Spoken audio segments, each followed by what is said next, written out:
Jadi kalian kalau ngelihat di antara santriwati gitu, ada yang memiliki iPhone gitu, ada yang memiliki Samsung ini maaf saya nyebut merek.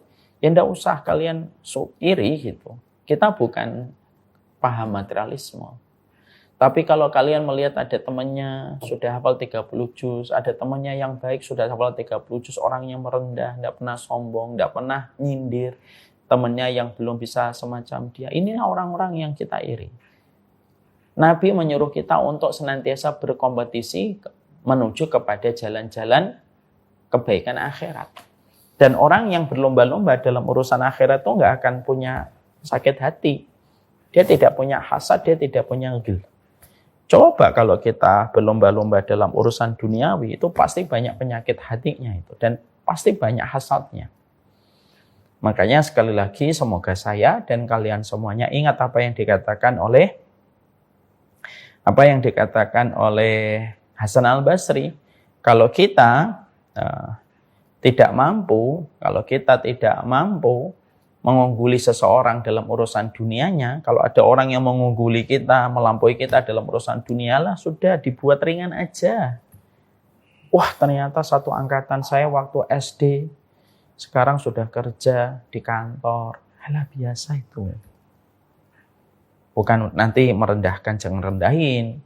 Tapi cara kita untuk menenangkan hati kita, itu mah urusan duniawi. Saya akan kejar dia dalam urusan akhirat. Ini bukan berarti nanti sombong. Tapi tetap kita jaga hati kita. Supaya akhirnya tidak ada perlombaan yang paling disupport oleh Allah kecuali perlombaan menuju kepada dua perkara. Perlombaan yang paling disupport oleh Allah itu ya perlombaan menuju kepada ampunan dan perlombaan menuju kepada surga. Kenapa ampunan dan surga itu berdekatan, Ustadz? Yaitu wasabiqu ila maghfiratin min rabbikum wa jannah. Kenapa kata maghfirah dan jannah didekatkan oleh Allah? Ya karena kita tidak akan dapat surga sampai kita diampuni. Enak itu kalau gitu, itu enak. Terus apa yang akan kita rasain, Ustaz? Hati kita lapang, ringan jiwa kita.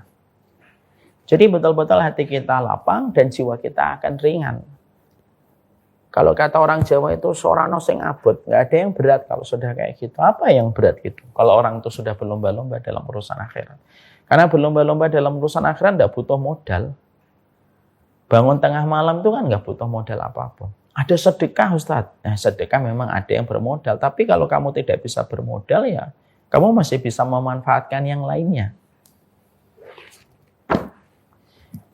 Para thalibat, kalian ingat gak ada kisah seorang sahabat namanya Abu Dhamdham. Abu Dhamdham ini, dia sadar dianya orang miskin gitu. Jadi dia tidak bisa untuk infak. Maka ketika Abu Dhamdham ini merasa bahwasanya dia tidak memiliki harta untuk infak, maka seketika Abu Dhamdham itu lalu menghibahkan dirinya. Bahwasanya siapapun gitu yang mencela dirinya, menghujat dirinya, dia ikhlaskan. Dia hibahkan dirinya untuk didolimin orang. Dengan maksud supaya itu bisa menjadi sedekah dia ketika dia tidak punya harta. Artinya, Masya Allah ya, kita belajar dari sahabat Abu Dhamdham itu apa? Masya Allah ya. Karena saking tumbuhnya jiwa kompetisi di dalam hatinya, itu menjadikan Abu Dhamdham itu luar biasa. Abu Dhamdham itu sampai dia pengen berkompetisi, tidak pengen ketinggalan, walaupun dengan kompetisi, dia menghibahkan dirinya untuk didolimin orang sebagai bentuk sedekahnya ketika dia tidak akan menuntut ketika dia didolimi.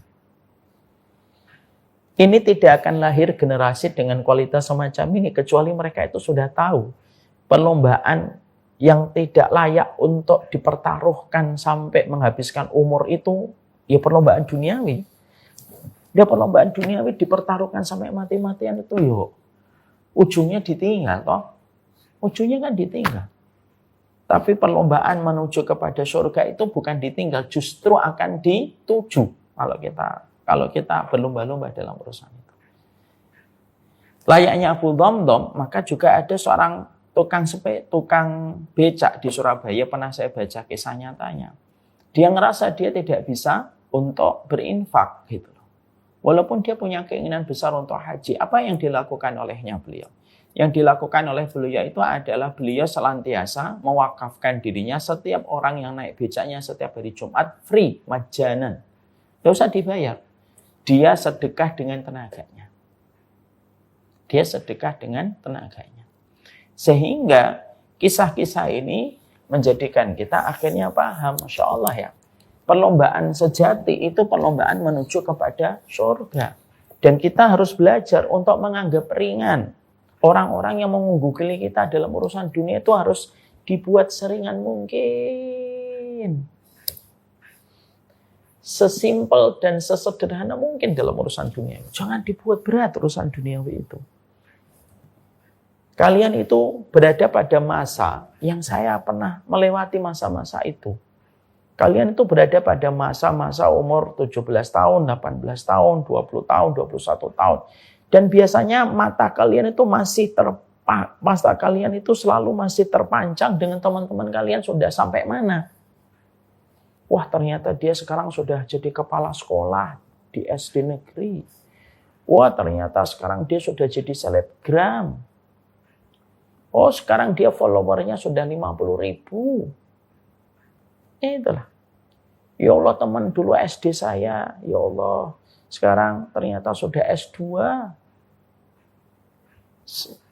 Maka sesungguhnya belajar dari kisah ini.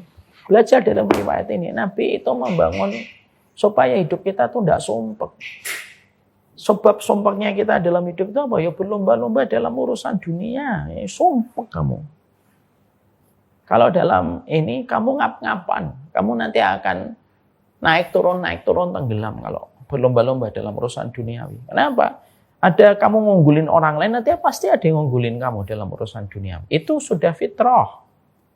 Itu sudah fitrah. Dan itulah perkara duniawi fitrahnya itu apa? Wa tilkal ayyamu nudawiluha bainan nas. Ya, hari-hari itu kami putarkan dan kami pergilirkan kepada semua manusia.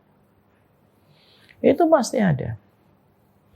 Tapi kalau kita betul-betul akhirnya memahami betul bahwasanya kehidupan kita adalah berkompetisi dalam urusan akhirat. Tenang kita. Benar kita tenang. Ya, kita akan senang ngeliatin kita berlomba-lomba sama orang yang hafalannya banyak, tapi hati kita senang melihatnya. Dan hati kita tidak akan sumpah.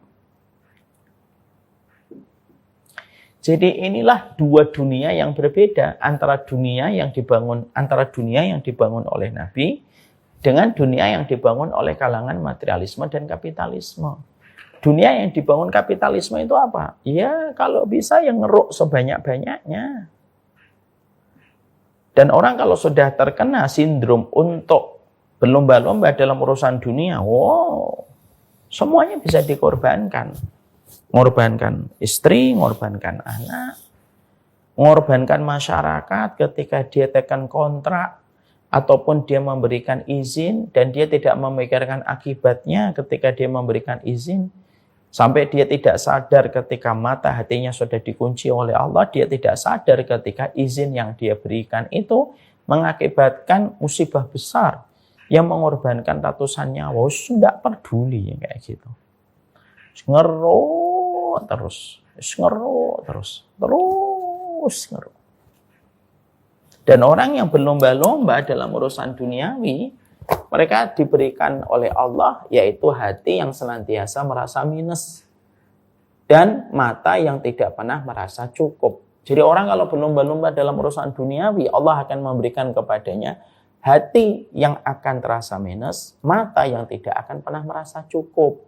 Ya dapat 1 miliar, mintanya 2 miliar, dari 2 miliar mintanya 3 miliar, minta 3 miliar, mintanya 5 miliar, sampai 1 triliun pun dia akan cukup. Orang pengen, wah saya pengennya nanti follower saya 50.000, nanti sudah 50.000 pengennya 100.000, 100.000 pengennya 200.000, 200.000 pengennya 300.000, terus saja. Nggak ada habisnya, nggak ada finishnya.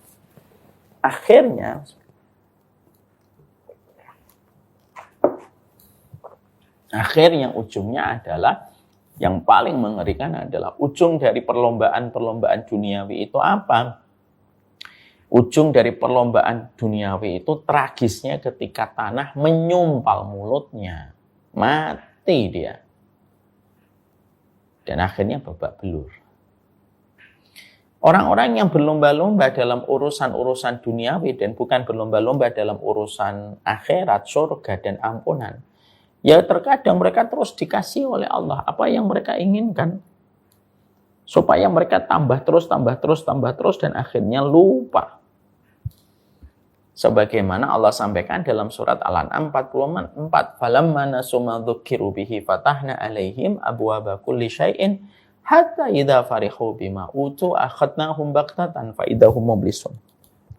Kalau manusia itu sudah lupa terhadap peringatan yang kami berikan, ya kami akan bukakan semua kesenangan duniawi untuk mereka. Sampai mereka bersenang-senang terus dengan apa yang kami berikan kepada mereka. Sampai akhirnya ketika mereka bersenang-senang dengan apa yang kami berikan kepadanya, kami cabut nyawa mereka dan mereka kembali kepada Allah dalam kondisi terhenyak kaget. Nah, itu menunjukkan kepada kita betapa hal semacam itu patut untuk menjadi perenungan bagi kita. Jadi Nabi tidak pernah membuat perlombaan dalam urusan duniawi. Dan Nabi membuat perlombaan itu dalam urusan menuju kepada ampunan Allah. Menuju keselamatan dari api neraka, menuju kepada kebahagiaan kehidupan akhirat. Ya, ini yang kita bangun. Ya, membangun ini bagi kalian tuh sangat penting hari ini. Sangat teramat penting untuk kalian hari ini. Ya, karena mata kalian itu masih terpancing dengan pencapaian teman-teman dalam urusan duniawi. Ya. Jadi hadzal kalam da'watun ila tanafus fil khair. Ini merupakan sebuah ajakan support dari Nabi Shallallahu Alaihi Wasallam supaya kita tahu apa yang kita seharusnya perlombakan dalam kehidupan dunia. Sekali lagi saya mengingatkan kepada kalian, kalau ada orang yang mengungguli kalian di dalam urusan dunia, maka kalahkan dia dengan pencapaian urusan akhirat. Mungkin di mata manusia kalian tidak dikenal karena kalian mengungguli dia dalam urusan akhirat. Tapi di hadapan Allah mulia betul. Berarti orang ini betul-betul telah keluar dari permainan dunia. Berarti dia telah dewasa. Kalau dunia itu disebut laibun walahun, berarti orang yang masih terus berlomba-lomba dalam urusan duniawi, ya berarti dia masih anak-anak.